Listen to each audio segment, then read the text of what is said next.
करेंगे preposition of direction. Preposition of direction, movement to a surface, movement to a surface, on और onto का। On और onto का use हम किस तरह करेंगे? The cat jumped onto the table. मान लीजिए ये कैट थोड़ी देर पहले यहाँ पे बैठी हुई थी, यहाँ से उसने छलांग मारा और इस पे जाकर वो बैठ गई। तो मतलब पहले वो जमीन पे थी ना, नीचे थी, उसने अपना सरफेस बदला और चेयर पे आ गई। मतलब मूवमेंट हुआ ना, नीचे से वो ऊपर गई, मूवमेंट हुआ। तो वहां पे आपको ऑन टू का यूज करना है। जब सरफेस बदलेगी ना, तब वहां पे आपको ऑन टू का यूज करना है। वो जमीन से ऊपर गई, अपना सरफेस को उसने बदल दिया, तो वहां पे आपको ऑन टू का यूज करना है। आई होप आपको ये समझ में आ रहा होगा। और लेकिन अगर the cat jumped on the table, on the table कब यूज करेंगे? मान लीजिए कैट जो है ये टेबल पे ही उछल कूद कर रही है, ये नीचे से ऊपर नहीं गई, टेबल पे ही उछल रही है, जंप कर रही है, अपना सतह तो नहीं चेंज कर रही, बस टेबल पे ऊपर जा रही, नीचे आ रही, ऊपर जा रही, नीचे आ रही। तो वहां अपने सतह को चेंज नहीं कर रही है, तो वहां हम ऑन का यूज करेंगे। क्लियर? जब अपने सतह को वो चेंज करके नीचे से ऊपर गई, तब उसमें ऑन टू का यूज करना है। लेकिन जब वो अपने सतह पे ही, भले वो अब मूवमेंट कर रही है लेकिन अपनी सतह पे ही है, तो उसमें हम ऑन का यूज करेंगे। मूवमेंट हो रहा लेकिन उसने अपनी सतह को चेंज नहीं किया है। क्लियर? ऑन और ऑन टू, बस इतना ही था। आई होप आपको ये भी समझ में आ रहा होगा। अब है movement toward an enclosed area. Enclosed area, ये सब बातों पे आप ज्यादा ध्यान दो, इन और इनटू का यूज करना है। जैसे कि the cat is going into the box. Cat यहाँ थी, आप पॉइंट देख सकते हैं, कैट यहाँ थी, यहाँ से जंप करके ये बॉक्स के अंदर गई, मतलब एक इनक्लोज्ड एरिया के वो अंदर गई। बॉक्स तो इनक्लोज्ड है, तो वो बाहर से इनक्लोज्ड एरिया में गई, तो वहां आपको इनटू का यूज करना है। The cat is going into the box. मान लीजिए आपको केक बनाना है, आप केक के लिए सब रेडी कर दिए और उसके बाद उसे ओवन में डाल दिए, मतलब उसे उठा के ओवन में डाले, सतह तो चेंज हो रहा लेकिन आप केक को इनक्लोज्ड एरिया में बंद कर रहे हैं ना, तो इनक्लोज्ड एरिया में केक जा रहा, तो वहां इनटू का यूज होगा। सतह भले चेंज हो रहा लेकिन वो जा रहा इनक्लोज्ड एरिया में। क्लियर? ऑन टू में जब देखे थे तो वो सतह चेंज हो रहा था लेकिन वो इनक्लोज्ड एरिया में नहीं था, वो खुला एरिया में था। लेकिन यहाँ पे हम लोग क्या देख रहे हैं? सतह, बिल्ली ने सतह चेंज किया, बाहर से अंदर गई लेकिन क्लोज्ड एरिया में गई, इसलिए हम लोगों ने इनटू का यूज किया। The cat is in the box. मान लीजिए कैट बॉक्स के अंदर गई और बॉक्स के अंदर गोल गोल घूम रही है, वो मूवमेंट कर रही है, बॉक्स का अंदर मूवमेंट कर रही है लेकिन वो अपना सतह को चेंज नहीं कर रही है, तो उसमें इन का यूज करना है। ऑन टू और इनटू में एक बार डिफरेंस बता देती हूँ। खुला एरिया में अगर आप नीचे से ऊपर जा रहे हो, सतह को चेंज कर रहे हो, तो उसमें आपको ऑन टू का यूज करना है। सतह चेंज करते हुए इनक्लोज्ड एरिया में जा रहे हो, तो उसमें आपको इनटू का यूज करना है। क्लियर? बस इतना ही था। अगर आपको नहीं समझ में आ रहा, आप फिर से इसे देख सकते हैं, क्योंकि गाइस अगर आप मेरी बात को ध्यान से सुन रहे हो तो आपको जरूर समझ में आ रहा होगा। Movement to a destination, to और टूवर्ड्स का यूज, जैसे I am going to Taj Mahal, मैं ताजमहल जा रहा हूं, मतलब आप यहां से गए और ताजमहल चले गए। ठीक है, आप ताजमहल ही जा रहे। आपको अगर आपसे किसी ने पूछा कि आप कहाँ जा रहे हैं, तो आप बोलेंगे ना मैं ताजमहल जा रहा हूं, तो आप सिंपल बोलेंगे I am going to Taj Mahal. लेकिन अगर आपको ताजमहल नहीं जाना है, ताजमहल के आसपास बहुत बढ़िया रेस्टोरेंट है, आपको वहां जाना है, सिर्फ एक महीना दे दो अपने 2025 का और अपनी पूरी लाइफ आप फ्लुएंट इंग्लिश बोल सकते हो। इंग्लिश स्पीकिंग सीखने के लिए सिर्फ तुम्हें प्रैक्टिस करने की जरूरत है, पर सबसे बड़ी प्रॉब्लम है कि प्रैक्टिस करोगे किसके साथ। और इसका एक बेहतरीन सॉल्यूशन है स्पीक एक्स ऐप, जहां पर स्मार्ट और इंटेलिजेंट एआई टीचर होती है। पास बहुत बढ़िया रेस्टोरेंट है, आपको वहां जाना है, तो आप बोलिएगा आई am going towards the Taj Mahal, मतलब आप ताजमहल नहीं जा, बात करेंगे प्रीपोजिशन ऑफ डायरेक्शन, फोर का यूज करना। तो सिंस और फोर में बस इतना ही है जो आपको समझना है, बस हो गया, फोर और सिंस भी खत्म। हम बात करेंगे preposition of direction. Preposition of direction, movement to a surface, movement to a surface, on और ऑन टू का। ऑन और ऑनटू का यूज हम किस तरह करेंगे? The cat jumped onto the table. मान लीजिए ये कैट थोड़ी देर पहले यहाँ पे बैठी हुई थी, यहाँ से उसने छलांग मारा और इस पे जाकर वो बैठ गई। तो मतलब पहले वो जमीन पे थी ना, नीचे थी, उसने अपना सरफेस बदला और चेयर पे आ गई। मतलब मूवमेंट हुआ ना, नीचे से वो ऊपर गई, मूवमेंट हुआ, तो वहां पे आपको ऑन टू का यूज करना है। जब सरफेस बदलेगी ना, तब वहां पे आपको ऑन टू का यूज करना है। वो जमीन से ऊपर गई, अपना सरफेस को उसने बदल दिया, तो वहां पे आपको ऑन टू का यूज करना है। आई होप आपको ये समझ में आ रहा होगा। और लेकिन अगर the cat jumped on the table कब यूज करेंगे? मान लीजिए कैट जो है ये टेबल पे ही उछल कूद कर रही है, ये नीचे से ऊपर नहीं गई, टेबल पे ही उछल रही है, जंप कर रही है, अपने सतह तो नहीं चेंज कर रही, बस टेबल पे ऊपर जा रही, नीचे आ रही, ऊपर जा रही, नीचे आ रही, तो वहां अपने सतह को चेंज नहीं कर रही है, तो वहां हम ऑन का यूज करेंगे। क्लियर? जब अपने सतह को वो चेंज करके नीचे से ऊपर गई, तब उसमें ऑन टू का यूज करना है। लेकिन जब वो अपने सतह पे ही, भले वो अब मूवमेंट कर रही है लेकिन अपनी सतह पे ही है, तो उसमें हम ऑन का यूज करेंगे। मूवमेंट हो रहा लेकिन उसने अपनी सतह को चेंज नहीं किया है। क्लियर? ऑन और ऑन टू बस इतना ही था। आई होप आपको ये भी समझ में आ रहा होगा। अब है movement toward an enclosed area. Enclosed area, ये सब बातों पे आप ज्यादा ध्यान दो, इन और इनटू का यूज करना। जैसे कि the cat is going into the box. Cat यहाँ थी, आप पॉइंट देख सकते हैं, कैट यहाँ थी, यहाँ से जंप करके ये बॉक्स के अंदर गई, मतलब एक इनक्लोज्ड एरिया के वो अंदर गई। बॉक्स तो इनक्लोज्ड है, तो वो बाहर से इनक्लोज्ड एरिया में गई, तो वहां आपको इनटू का यूज करना था। Cat is going into the box.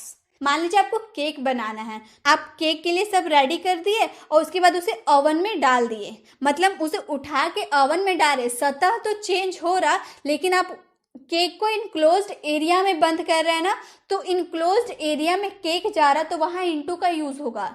सतह भले चेंज हो रहा लेकिन वो जा रहा इनक्लोज्ड एरिया में। क्लियर? ऑन टू में जब देखे थे तो वो सतह चेंज हो रहा था लेकिन वो इनक्लोज्ड एरिया में नहीं था, वो खुला एरिया में था। लेकिन यहाँ पे हम लोग क्या देख रहे हैं?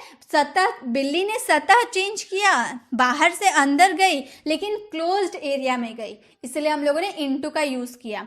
अब the cat is in the box. मान लीजिए कैट बॉक्स के अंदर गई और बॉक्स के अंदर गोल गोल घूम रही है, वो मूवमेंट कर रही है, बॉक्स का अंदर मूवमेंट कर रही है लेकिन वो अपना सतह को चेंज नहीं कर रही है, तो उसमें इन का यूज करना है। ऑन, ऑन टू और इन, इनटू में एक बार डिफरेंस बता देती हूँ। खुला एरिया में अगर आप नीचे से ऊपर जा रहे हो, सतह को चेंज कर रहे हो, तो उसमें आपको ऑन टू का यूज करना है।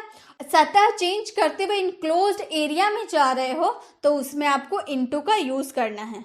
क्लियर? बस इतना ही था। अगर आपको नहीं समझ में आ रहा, आप फिर से इसे देख सकते हैं, क्योंकि गाइस अगर आप मेरी बात को ध्यान से सुन रहे हो तो आपको जरूर समझ में आ रहा होगा। मूवमेंट टूवर्ड डेस्टिनेशन, टू और टूवर्ड्स का यूज, जैसे I am going to Taj Mahal, मैं ताजमहल जा रहा हूं, मतलब आप यहां से गए और ताजमहल चले गए, ठीक है, आप ताजमहल ही जा रहे हैं। आपको अगर आपसे किसी ने पूछा कि आप कहाँ जा रहे हैं, तो आप बोलेंगे ना मैं ताजमहल जा रहा हूँ, तो आप सिंपल बोलेंगे I am going to Taj Mahal. लेकिन अगर आपको ताजमहल नहीं जाना है, ताजमहल के आसपास बहुत बढ़िया रेस्टोरेंट है, आपको वहां जाना है, तो आप बोलिएगा आई am going towards the Taj Mahal, मतलब आप ताजमहल नहीं जा रहे लेकिन ताजमहल से होते हुए रेस्टोरेंट की तरफ जा रहे हैं, मतलब जो रेस्टोरेंट का रास्ता है ताजमहल से होते हुए जाता है। अगर आपको सिर्फ इतना बोलना हो कि मैं ताजमहल जा रहा हूं, तो I am going to Taj Mahal बोलिएगा। लेकिन आपको बोलना कि मैं ताजमहल की ओर से रेस्टोरेंट जा रहा हूँ, मतलब जो रेस्टोरेंट का रूट है ताजमहल की ओर से ही जाता है, इसलिए हम लोग उसमें बोले आई am going towards the Taj Mahal. Clear? अब देखेंगे preposition of special relation. Limits की पहले बात कर लेते हैं, इसमें अलोंग और अराउंड का यूज होता है। अब हम अलोंग और अराउंड एक साथ सीखने वाले। जैसे ये आदमी आपको दिख रहा है, ये क्या कर रहा है, रोड का सीधे जा रहा, सीधे जाने के लिए हम अलोंग का यूज करेंगे। आप मान लीजिए आप अपने फ्रेंड के घर जा रहे हैं, आपका फ्रेंड का घर सीधा है, तो आप अपने घर से निकले और सीधा रोड का सीधा सीधा जा रहे हैं अपने फ्रेंड के घर, लेकिन अगर मैं बोलूं is walking around the road, ये आदमी सीधा तो जा रहा, मान लीजिए उसके बाद रास्ता खराब था, बहुत ही टूटा फूटा था, जाने लायक नहीं था, तो वो आदमी क्या करेगा, घूम कर जाएगा ना। तो घूम कर जाने के लिए ही अराउंड का यूज करेंगे। आप अपने फ्रेंड के घर जा रहे हैं, बीच रास्ता में कार एक्सीडेंट हो गया, कार एक्सीडेंट हुआ है, तो सीधे सीधे घुस के तो नहीं जाओगे, आप घूम कर ही वहां से घूम कर ही जाओगे। तो घूम कर जाने के लिए ही अराउंड का यूज करेंगे। सीधे जाने के लिए हम अलोंग का यूज करेंगे और घूम फिर कर जाने के लिए अराउंड का यूज करेंगे। क्लियर। अब है रिलेटिव पोजीशन। अबव का यूज, जैसे मैंने कहा the clock is above the table, यहाँ जो क्लॉक है ये टेबल के ऊपर रखी हुई है। अब मैंने बोला टेबल के ऊपर रखी हुई है, यानी कि ये थोड़ी है कि टेबल से टच करते हुए हो, नहीं। इसका मतलब अबव का यूज तब कीजिएगा जब कोई चीज सतह से दूर रखी हो। यहाँ टेबल है, ये इतना दूर में टेबल है, इससे इतना दूरी में क्लॉक है। जो हमारा घड़ी है बहुत दूर है, टेबल से दूरी पे है, तब वहाँ अबव का यूज करेंगे। मान लीजिए आप बैठे हुए, आपके सिर के ऊपर फैन है, मैंने बोला आपके सिर के ऊपर फैन है, तो इसका मतलब ये तो नहीं कि आप जो फैन है आपके सिर से चिपकी हुई है, नहीं, सिर से काफी दूर है ना, तो उसमें हम अबव का यूज करेंगे। क्लियर। जो चीज सतह से चिपकी हुई नहीं हो, दूरी में हो, तो वहां आपको अबव का यूज करना है। इसी तरह से the clock is above the table, ये जो क्लॉक है ये टेबल से दूरी में है, तो इसी तरह से अबव का यूज करना है, जो सतह से चिपकी हुई ना हो, तब आपको अबव का यूज करना है। अब है over. The dog jump over the fence, ये डॉग थोड़ी देर पहले यहाँ पे था, इसने कूद कर फेंस को पार किया। ये फेंस है, इसने यहाँ से जंप किया और इधर गया, तो ये ऊपर से गया ना, कूद कर ऊपर से गया, तो ओवर का यूज करेंगे। बीच में कोई पेड़ टूट कर गिरा हुआ है, तो आप क्या कीजिएगा, यहाँ दौड़ते दौड़ते आइएगा, फिर यहाँ जंप करके आइएगा ना। अब सीधा सीधा उसको सट करते हुए तो नहीं आइएगा, वहां से कूद कर आइएगा। Over, over the tree, over the tree, tree के ऊपर से आपको कूद कर आना है, तो उसी वाले सेंस में आपको ओवर का यूज करना होता है। अब है अंडर। ओवर को हम लोगों ने जान लिया, अब अंडर को जानते हैं। The cat is under the box, जो बिल्ली है बॉक्स के अंदर है, यानी कि ये जो बॉक्स है ये बिल्ली उसके अंदर घुसकर बैठी हुई है, इनक्लोज्ड एरिया में वो छुपकर बैठी हुई है। तो जब कोई चीज अंदर रहेगी, यहाँ पे कैट है, बॉल हो सकता है, बैट हो सकता है, जो बॉक्स के अंदर रखी हुई है, अंदर में है, तो वहां पे आपको क्या यूज करना है, अंडर का यूज करना। अब है below. Below, the box is below the cat. अब इसमें क्या समझे, बॉक्स है, ये कैट है, तो कैसे समझेंगे। देखिए ये बॉक्स इतनी लेबल में है ना, लेबल की बात करें, कंपैरिजन की बात करें, ये लेबल इतनी लेबल है, इससे थोड़ी सी लेबल में बिल्ली है ना, मतलब बिलो द कैट, ये कैट से नीचे है बॉक्स, लेबल में नीचे है बॉक्स। मान लीजिए आप चेयर पे बैठे हैं, आपका भाई नीचे बैठा है, आप चेयर पे बैठे हैं, तो आप अपने भाई के लेबल्स के हिसाब से आप ऊंचे पे हैं, तो वहां बिलो का यूज करना है।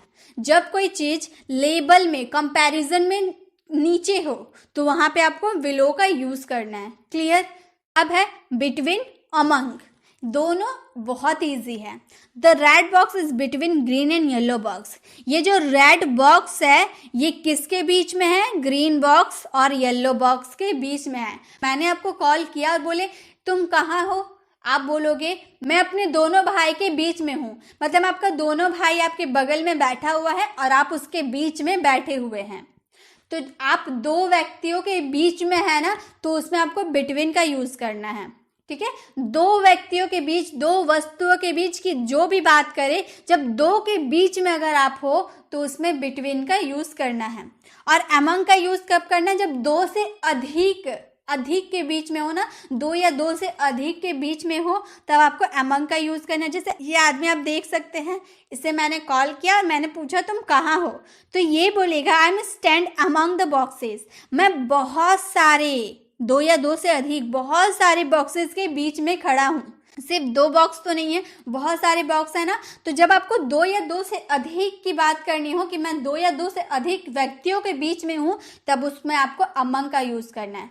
क्या डिफरेंस है? अगर 2 व्यक्तियों या 2 वस्तुओं के बीच में अगर आप हो तो बिटवीन, अगर 2 से अधिक व्यक्तियों या 2 से अधिक वस्तुओं के बीच में अगर आप हो तो उसमें अमंग का यूज करना है। ये हो गया बिटवीन और अमंग। अब है इन front of, behind. In front of का मतलब होता है सामने और बिहाइंड का मतलब होता है पीछे। The cat is in front of the box. ये जो कैट है बॉक्स के सामने है। ड्राइंग में ही समझ में आ रहा, सामने है यानी कि इन फ्रंट ऑफ यूज करना है। The cat is behind the box. ये जो कैट पीछे छुपी हुई है ना, बॉक्स के पीछे है।